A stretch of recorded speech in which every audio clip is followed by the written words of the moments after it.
തിരുവചന സന്ദേശങ്ങൾ ശ്രവിക്കുന്നതിനായി ഭാഗ്യവചനധാര ഇന്ന് തന്നെ സബ്സ്ക്രൈബ് ചെയ്യുക. ദൈവം നിങ്ങളെ അനുഗ്രഹിക്കട്ടെ.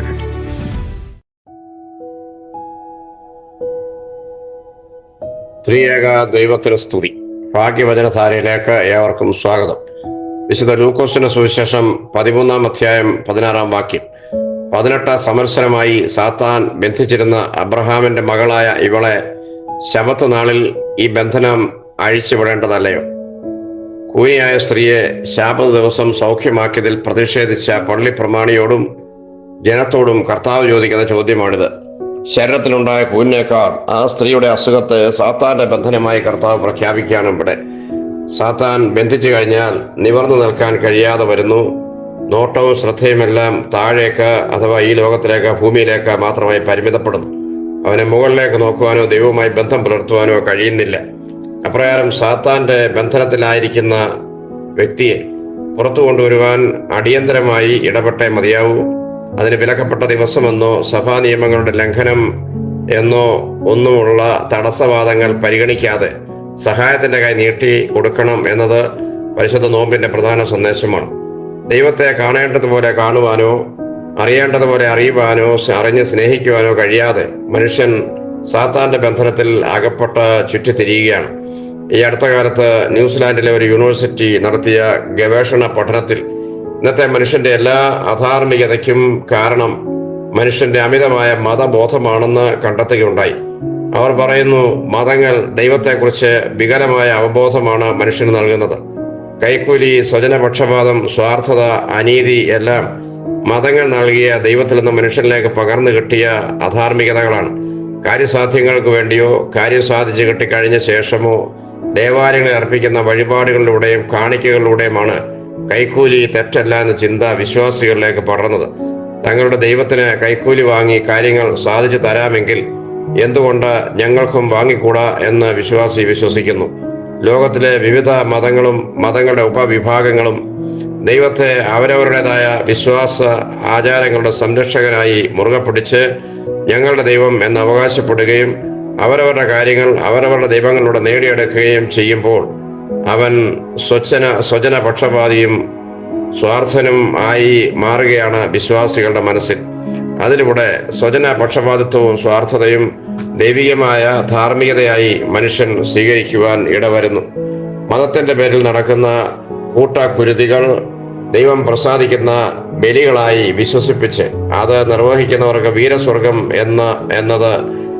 എന്ന പദവി വാഗ്ദാനം ചെയ്യുന്ന മതങ്ങൾ ഏതുതരം ക്രൂരതയ്ക്കും ഒരു ദൈവിക പരിരക്ഷ ഉറപ്പ് നൽകുകയാണ്. ഇതും വിശ്വാസികളുടെ അധാർമികതയെ പ്രോത്സാഹിപ്പിക്കുകയാണ്. അതുകൊണ്ടാണ് ന്യൂസിലാൻഡിലെ യൂണിവേഴ്സിറ്റി പഠിതാക്കൾ അമിത മതബോധമാണ് ഇന്നത്തെ എല്ലാ അധാർമികതയ്ക്കും കാരണമെന്ന് കണ്ടെത്തിയത്. അതുകൊണ്ട് തന്നെ ന്യൂസിലാൻഡ്, ഓസ്ട്രേലിയ തുടങ്ങിയ രാജ്യങ്ങളിൽ ഒരു മതത്തിനും പ്രാധാന്യം നൽകാതെ തികഞ്ഞ മതേതര രാഷ്ട്രങ്ങളായി നിലകൊള്ളുന്നത് അവിടങ്ങളിൽ ഉയർന്ന ധാർമ്മിക ബോധം മനുഷ്യരിൽ രൂഢമൂലമാണ് എന്ന് മാത്രമല്ല, അക്രമങ്ങളും കൈക്കൂലിയും സ്വജനപക്ഷപാതവും ഒന്നും കേട്ടുകേൾവി പോലും ഇല്ലാത്ത രാജ്യങ്ങളായി അവ അറിയപ്പെടുന്നു.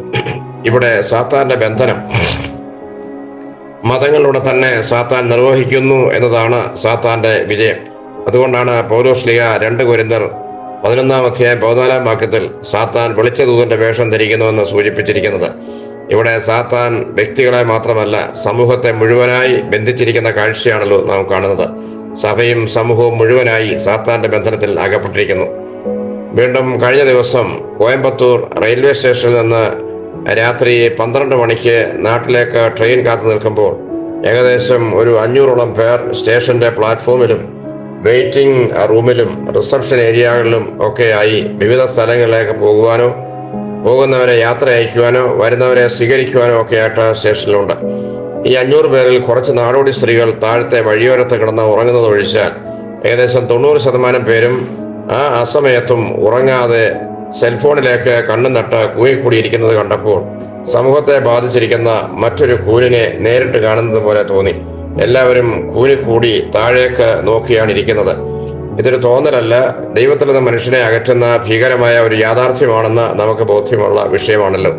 ആധുനിക ശാസ്ത്രത്തിന്റെ വളർച്ചയുടെ മുഖമാണ് നാം ഉപയോഗിക്കുന്ന സെൽഫോണെങ്കിലും പ്രാർത്ഥന, വേദവായന, ആരാധന, കുടുംബ ബന്ധങ്ങൾ, കുടുംബാംഗങ്ങൾ തമ്മിലുള്ള ആശയ സംവേദനം തുടങ്ങി അനേക വിഷയങ്ങളിൽ നിന്ന് നമ്മെ വിച്ഛേദിപ്പിച്ച് സാത്താന്റെ ബന്ധനത്തിൽ കുടുക്കിയിടുന്ന ഒരു വെളിച്ചദൂതന്റെ വേഷധാരിയാണ് ഈ ശാസ്ത്ര നേട്ടമെന്നും നാം മനസ്സിലാക്കിയിരിക്കണം.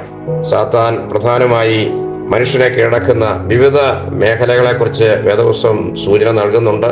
മനുഷ്യന്റെ ഗ്രഹണശക്തി അപഹരിച്ചും ഉറക്കത്തിൽ കള വിതയ്ക്കുന്നത് പോലെയും അലർന്ന സിംഹം പോലെയും ഒക്കെ സാത്താൻ മനുഷ്യനിൽ പ്രവർത്തിക്കുകയാണ്. ഇങ്ങനെയുള്ള പ്രവർത്തനങ്ങളിലൂടെ സാത്താൻ മനുഷ്യനെ കീഴ്പ്പെടുത്തുകയും ബന്ധിക്കുകയും ചെയ്യുന്ന എല്ലാ ബന്ധനങ്ങളിൽ നിന്നും മനുഷ്യൻ പുറപ്പെട്ട് വരണം എന്നുള്ളതാണ് നോയമ്പിന്റെ സന്ദേശം. ആ വലിയ സന്ദേശം സ്വീകരിക്കുവാനും കർത്താവിനോട് കൂടെ ചേർന്ന് യാത്ര ചെയ്യുവാനും നമുക്ക് ഈ നോയമ്പിന്റെ ദിവസങ്ങളിൽ കഴിയട്ടെ എന്ന് പ്രത്യേകമായിട്ട് പ്രാർത്ഥിക്കുകയും ആശംസിക്കുകയും ചെയ്യുന്നു. ദൈവം അനുഗ്രഹിക്കട്ടെ.